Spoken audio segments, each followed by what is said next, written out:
Selamat datang di channel saya Serangga Gatal. Jangan lupa di subrek, like and share. Mimin doakan semoga kita sehat semua. Oke, kita mulai. Wajah Tu Yong tiba-tiba berubah. Tangan dan kakinya terasa dingin. Ye Donghe berkata dengan ringan, kamu hanya seorang pelayan di sisi Ye Tianku. Bahkan jika aku membunuhmu, aku tidak akan dapat memecahkan gelombang apapun. Kamu dapat memikirkannya sendiri. Tu Yong terdiam sejenak, lalu mengangguk. Dia tiba-tiba teringat bahwa ketika dia memasuki kota Tianya, Su Yi mengatakan bahwa jika dia dalam masalah, dia bisa pergi ke gedung Xiang Yun untuk meminta bantuannya. Sekarang adalah waktu yang tepat untuk meminta bantuan. Orang pintar. Ye Donghe tertawa, jangan khawatir, ketika aku menemukan segel giok leluhur, aku akan melepaskanmu dan keluargamu. Tu Yong terdiam. 13. Ye Donghe tiba-tiba membuka mulutnya. Sesosok hantu muncul diam-diam dari udara tipis, membungkuk, menundukkan kepalanya dan berkata, apa perintah tuannya? Ini adalah pria tua dengan kulit pucat dan wajah kuyu, dan tubuhnya suram. Kamu dan Tu Yong pergi ke gedung Xiang Yun untuk jalan-jalan. Ingatlah untuk tidak berdebat dengan bos gedung Xiang Yun. Para biksu di kota Tianya tahu bahwa lelaki tua itu tidak mudah. Ye Donghe memesan. Ini. Pria tua bernama 13 mengangguk. Juga dalam keluarga ular hantu. Di sebuah aula, duduk sekelompok orang tua dari barisan utama klan ular hantu. Ye Zishan dan gadis dengan rok tinta juga mengesankan. Hanya saja, wajah Ye Zishan sangat buruk saat ini, dan berkata, Paman Donghe terlalu menipu. Suasananya membosankan dan menyedihkan. Para lelaki tua itu tampak ragu-ragu. Baru saja, tetua tertinggi ketiga Ye Donghe menggunakan taktiknya yang menggelegar, pertama-tama menekan Ye Tianku di ruang bawah tanah, dan kemudian meraih Ye Boheng dan Tu Yong, membuatnya terlambat bagi mereka untuk menghentikannya. Ini sudah berakhir, dan bagian terakhir dari segel giok leluhur juga akan jatuh ke tangan para tetua ketiga. Seseorang menghela nafas. Gunung Ungu, situasinya sudah berakhir, menurut saya. Kita tidak perlu lagi berjuang, jika tidak, saya tidak tahu berapa banyak badai yang akan ditimbulkannya. Seorang lelaki tua berbicara dengan suara berat. Tiba-tiba, banyak orang yang hadir mengalihkan perhatian mereka ke Ye Zishan. Ketika Ye Yu meninggalkan klan ular hantu, dia mempercayakan Ye Zishan untuk bertanggung jawab atas semua urusan khusus jalur utama klan ular hantu. Saat ini, semua orang di sini secara alami memandang Ye Zishan sebagai pemimpin. Tidak. Ye Zishan berkata dengan tegas, kali ini, tiga tetua dari Yang Maha Tinggi telah jelas bersatu dengan Jiang Yingliu, keturunan Fima. Apa yang mereka rencanakan bukan hanya posisi seorang patriark. Semua orang terdiam. Gadis berbaju hitam itu hanya bisa berkata, Paman, apa yang harus kita lakukan dalam situasi ini? Ye Zishan menarik napas dalam-dalam dan berkata, masih ada 10 hari hingga tanggal 15 Agustus dan pasti akan ada titik balik. Karena itu, semua orang di ruangan itu tetap diam dan tidak tahu apa-apa di hati mereka. Saat ini, 2 dari 3 cabang klan ular hantu telah memilih untuk mendukung proposal tetua tertinggi ketiga. Selain itu, 3 segel giok leluhur telah jatuh ke tangan 3 tetua. Malam ini, penatua ketiga Taisang mengambil tindakan secara langsung dan membersihkan Ye Tianku yang mewakili cabang lain. Dengan dukungan Jiang Yingliu, dalam situasi ini, selama pertemuan klan diadakan, siapa yang dapat menghentikan tetua ketiga untuk memilih kepala klan baru? Sebelumnya, penatua Tianku mengatakan bahwa dia menyerahkan segel giok leluhur kepada seorang teman untuk diamankan, dan tidak akan pernah membiarkan benda ini jatuh ke tangan tetua ketiga. Gadis dengan rok tinta berkata dengan lembut, dengan kata lain, tetua ketiga Taisang belum berhasil, jika tidak, bagaimana tetua Tianku bisa dilemparkan ke ruang bawah tanah? Semuanya mengangguk. Tiba-tiba, seorang pelayan bergegas ke aula, membungkuk kepada Ye Zishan dan melaporkan, Tuan, baru saja, pelayan tua 13 di samping tetua ketiga Taisang meninggalkan klan bersama Tu Yong. Kelopak mata Ye Zishan melonjak dan dia berkata, apakah kamu tahu kemana mereka pergi? Petugas itu menggelengkan kepalanya, saya tidak tahu. Tapi semua orang di sini telah menyadari bahwa itu tidak baik. Tu Yong adalah seseorang yang dekat dengan Ye Tianku, tetapi sekarang dia dibawa pergi dari klan oleh orang-orang dari tetua ketiga. Ini kemungkinan besar untuk menemukan segel giok leluhur yang disimpan oleh orang luar. Oh, sangat ramai di sini. Terkekeh terdengar di luar aula, diikuti oleh sosok Ye Donghe yang perlahan masuk. Tubuh semua orang yang hadir menegang, dan mereka semua berdiri untuk memberi hormat. Bagaimanapun, Ye Donghe adalah tetua tertinggi ketiga dari klan ular hantu. Identitasnya ada di sana, dan mereka tidak bisa tidak bersikap tidak sopan. Kamu tidak harus sopan. Ye Donghe melirik semua orang dan berkata, saya tahu bahwa tidak dapat diterima bagi Anda untuk memilih patriark baru, tetapi klan ular hantu kami tidak dapat terus mengacaukan. Berbicara, dia menghela nafas panjang dan berkata, sebuah negara tidak bisa tanpa penguasa selama sehari, dan sebuah keluarga tidak bisa tanpa tuan selama sehari. Sekarang di daerah hantu ini, aku tidak tahu berapa banyak orang yang ingin klan ular hantu kita kacau balau. Petik 2. Ye Donghe menarik napas dalam-dalam, matanya menjadi tegas dan bertekad, jadi, tidak peduli apa yang Anda pikirkan, pada tanggal 15 Agustus seorang patriark baru harus dipilih, sehingga situasi keseluruhan dapat ditentukan, gejolak di dalam klan juga bisa ditenangkan. Petik 2. Ye Zishan ingin mengatakan bahwa kekacauan dan kerusuhan baru-baru ini di dalam klan bukan disebabkan olehmu, Paman Donghe. Namun pada akhirnya, dia menahan diri. Paman di sini, bukankah seharusnya dia mengatakan ini saja? Ye Zishan berkata dengan suara berat. Ye Donghe mengangguk dan berkata, aku di sini, ada hal lain yang ingin kukatakan padamu. Sebelumnya, aku menyuruh Sisan dan Tu Yong pergi ke Xiangyun di kota bersama-sama.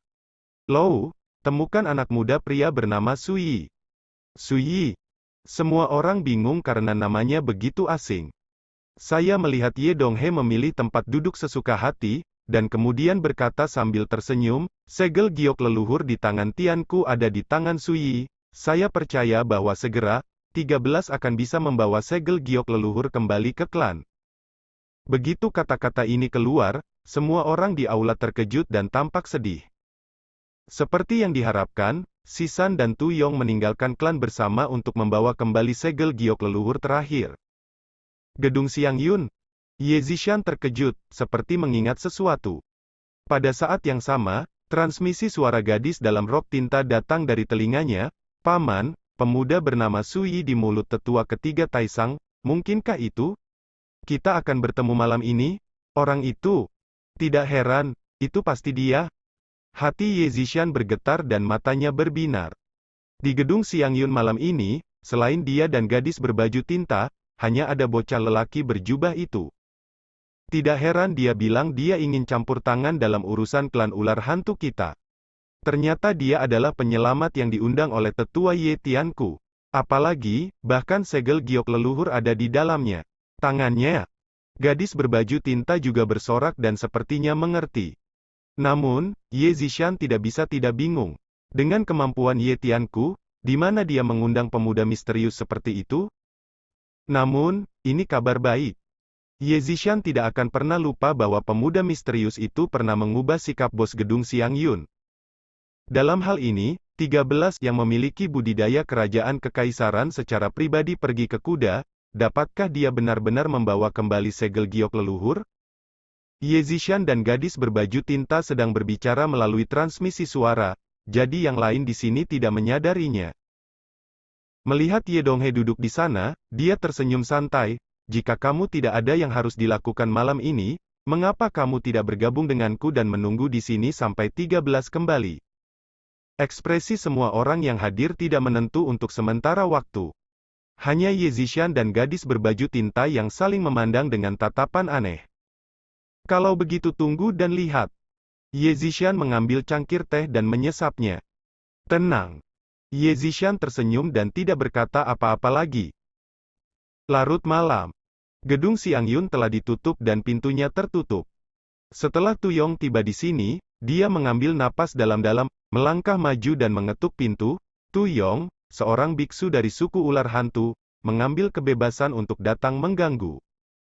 Dalam kegelapan di kejauhan, 13 melipat tangannya di lengan baju dan melihat semuanya dengan acuh tak acuh. Saya tahu bahwa Anda akan menghadapi masalah ketika Anda kembali ke klan kali ini. Saya tidak pernah berpikir itu akan datang secepat ini.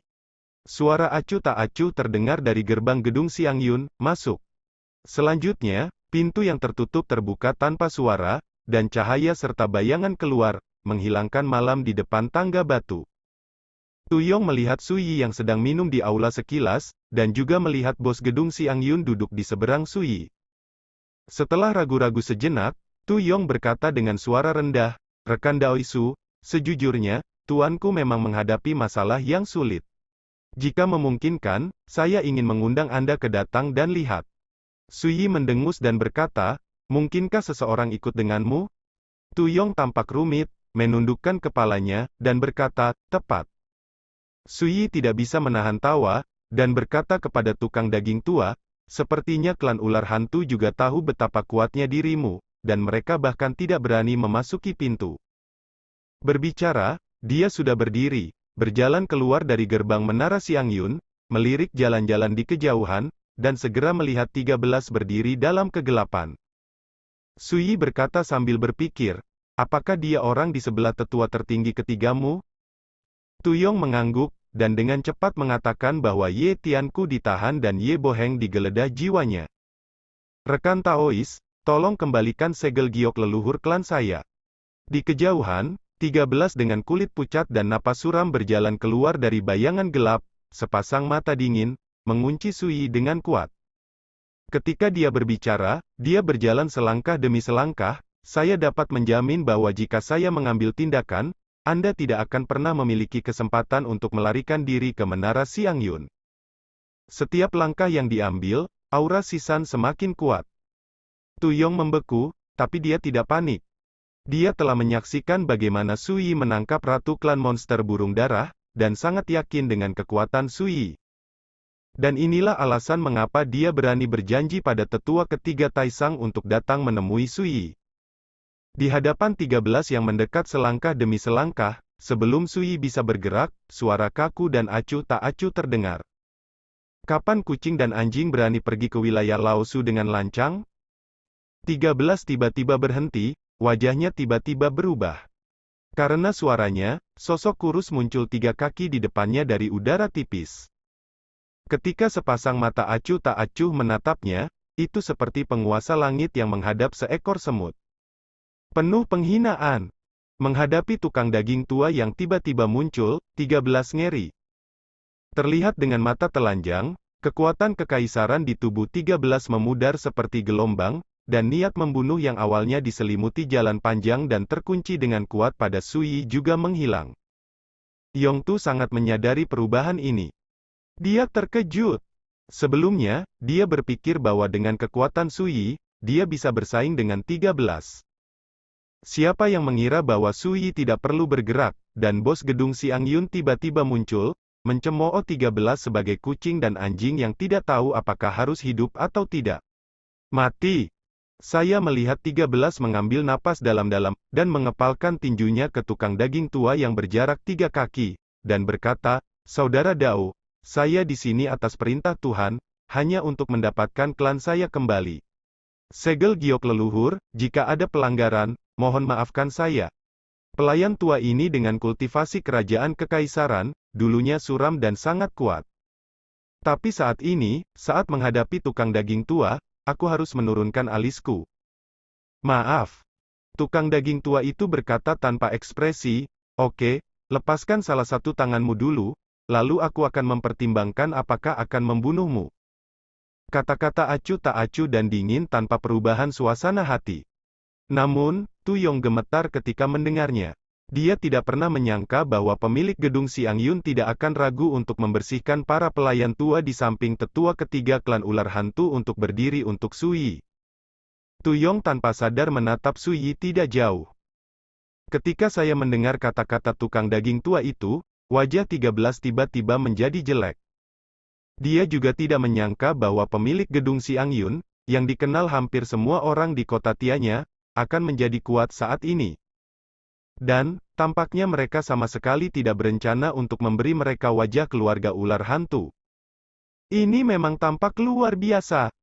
Perlu dicatat bahwa kota Tianya selalu menjadi domain dari klan ular hantu selama berabad-abad. Di kota raksasa kuno ini, bahkan kaisar tidak akan berani menyinggung klan ular hantu mereka dengan mudah. Kakak 13 menjadi tenang dan akan berbicara. Tukang daging tua itu mendengus dingin, dan tangan kanannya tiba-tiba terjulur. 13 tidak sempat menghindar, dan langsung ditangkap oleh lengan kirinya. Ikuti tukang daging tua. Sebuah lengan berdarah tiba-tiba robek dan jatuh ke tangan tukang daging tua itu. Sebelum tembakan si tukang daging tua, itu tampak seperti tangkapan sederhana, tetapi itu penuh dengan kekuatan Dao yang menakutkan dan tak terbatas. Bukan karena dia bisa mengelak dan melawan, 13 bahkan tidak perlu memikirkannya untuk mengetahui bahwa jika lawannya benar-benar kejam, pukulan ini dapat dengan mudah membunuhnya. Bagus. Yongtu gemetar baik secara fisik maupun mental. Wow, gelombang. Api merah muncul di antara telapak tangan dan jari tukang daging tua itu, dan dalam sekejap, lengan yang patah itu berubah menjadi abu dan melayang ke udara. Nyala api tercermin pada wajah kurus dan acuh tak acuh dari tukang daging tua itu, tampak sangat mengerikan. Namun, pada saat ini, Su Yi, yang telah menonton dari sela-sela, berkata dengan acuh tak acuh, "Kembalilah dan beritahu Ye Donghe bahwa pada tanggal 15 Agustus aku akan membawa segel giok leluhur dari hantumu. Klan ular untuk mengunjungi pintu Anda." Mendengar kata-kata itu, 13 mengabaikannya. Dia menahan rasa sakit dan menatap tukang daging tua itu, seolah mendengarkan keputusan tukang daging tua itu. Tidak diragukan lagi, dia belum menempatkan Su Yi di matanya sampai sekarang. Tukang daging tua itu tanpa ekspresi. Sebuah kata dibisikkan dari bibirnya. Gulung. 13 menarik napas dalam-dalam dan berbalik tanpa mengucapkan sepatah kata pun. Kamu juga kembali. Su Yi memandang Tu Yong, ular hantu, tidak bisa mengubah langit. Setelah mengatakan itu, dia berbalik dan berjalan ke menara Xiangyun. Tukang daging tua itu mengikuti dengan diam. Tu Yong tertegun untuk waktu yang lama, menahan emosi yang mengejutkan di hatinya, dan pergi dengan tergesa-gesa. Malam semakin gelap. Keluarga ular hantu, di istana kuno yang terang benderang. Cahaya lilin mencerminkan ekspresi suram dari tokoh-tokoh utama yang hadir. Setiap orang memiliki hati yang berat. Seiring berjalannya waktu, Ye Zishan dan gadis berbaju tinta juga sedikit gugup. Mereka sudah dapat menyimpulkan bahwa Su Yi yang disebutkan oleh tetua ketiga adalah pemuda berjubah muda yang pernah mereka lihat sebelumnya. Tapi aku tidak yakin apakah Su Yi dapat menyimpan segel giok leluhur ketika 13 dikirim. Di istana besar, hanya Ye Donghe yang paling santai. Tuhan, sampai jumpa 13. Di luar aula, sebuah suara tiba-tiba terdengar. Satu kalimat, seperti guntur, membangunkan semua orang di aula dari keheningan, mengangkat mata mereka dan melihat keluar aula. Hati semua orang berdebar. Hal yang sama berlaku untuk Ye Zishan dan gadis berbaju tinta. Ye Donghe tersenyum, menyesap dari cangkir teh, dan kemudian berkata dengan ringan, "Masuk." Kemudian, di bawah tatapan semua orang, sosok tua 13 berjalan ke aula dan terkena bayangan terang cahaya lilin. Ini. Ketika mereka melihatnya dengan jelas, semua orang terkejut dan gelisah. Ye Zishan dan gadis dengan rok tinta tidak bisa menahan nafas. Ye Donghe tercengang. Di bidang penglihatan, wajah 13 pucat, dia kehilangan lengan kirinya, dan jubahnya berlumuran darah. Bahkan jika pendarahan di lukanya telah berhenti, tulang yang patah dan daging yang patah masih ada tampak mengejutkan. Karakter yang telah lama bertarung dapat melihat sekilas bahwa lengan kiri 13 dirobek secara paksa. Ada apa? Wajah Ye Donghe tenggelam.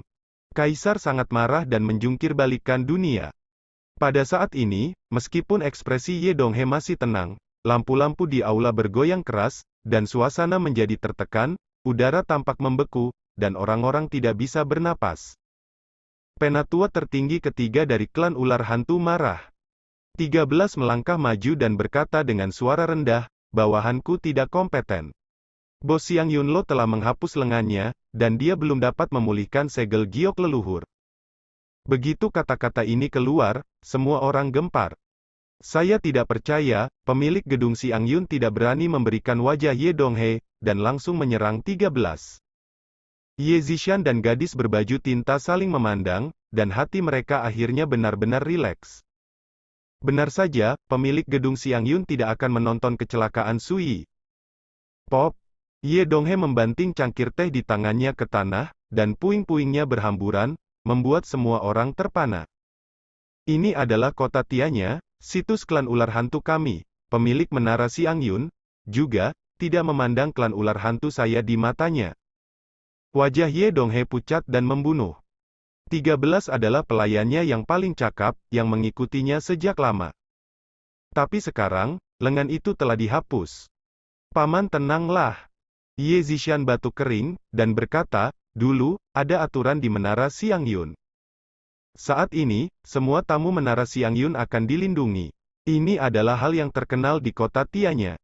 Setelah jeda, dia melanjutkan, terlebih lagi, leluhur Ye Nanzeng dan leluhur Ye Yu pernah berkata bahwa pemilik menara Xiang Yun adalah master tersembunyi. Tidak boleh diabaikan. Mendengar ini, Ye Donghe mengerutkan kening dan menyela, Zishan, apa maksudmu, 13 melakukan kesalahan malam ini?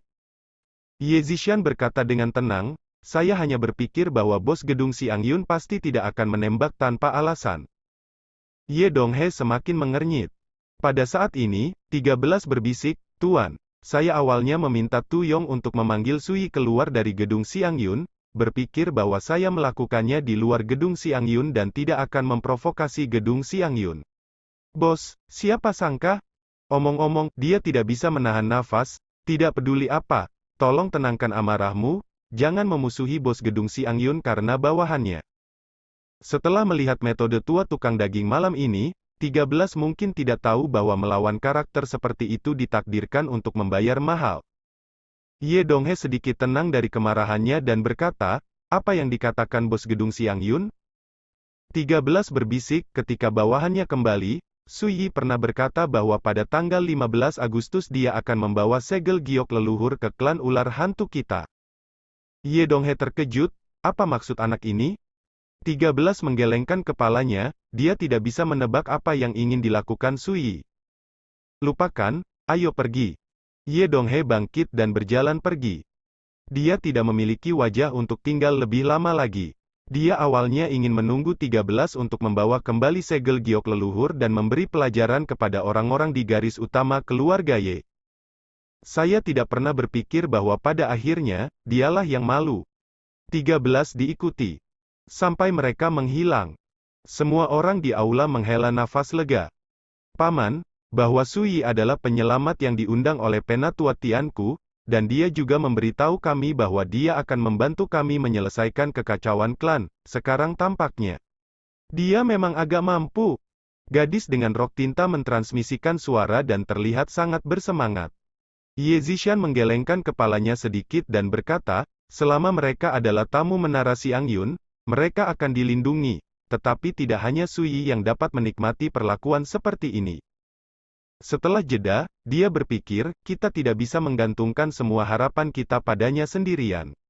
Ketika Yue Xi, kepala tetua kabinet Huo Zhao Jingu, datang, saya benar-benar merasa lebih nyaman. Gadis berbaju tinta itu mengangguk. Kota Tianya, puncak api bumi. Saat itu paruh kedua malam, dan lampu-lampu berkelap-kelip di aula kuno dan megah di puncak gunung. Wanita elegan dan vulgar ini sedang melihat slip batu giok tersegel yang baru saja dikirim dari klan ular hantu. Slip batu giok itu berasal dari Ye Donghe dan menjelaskan apa yang terjadi malam ini. Segel giok leluhur terakhir dari klan ular hantu jatuh ke tangan seorang pemuda bernama Sui Yi. Menyingkirkan slip batu giok, Jiang Yingliu sedikit mengernyit. Pada slip batu giok, hanya dikatakan bahwa Sui Yi ini adalah seorang kultivator roda spiritual, yang diduga sebagai pembantu yang diundang oleh Ye Tianku. Mengenai asal Sui Yi, tidak disebutkan. Lupakan saja, besok, saya pribadi akan pergi ke menara Xiang Yun untuk bertemu Na dan Sui Yi, hanya karakter kecil di alam roda roh, dan berani bergaul dengan klan ular hantu. Acara, benar-benar, tidak takut mati. Untuk waktu yang lama, Jiang Yingliu membuat keputusan, dan dia menjentikkan jarinya. Lampu di aula padam, dan sosok cantiknya tiba-tiba tenggelam dalam kegelapan. Sekian dulu update-annya, tunggu lanjutannya di channel saya Serangga Gatal, di subscribe ya guys. Terima kasih.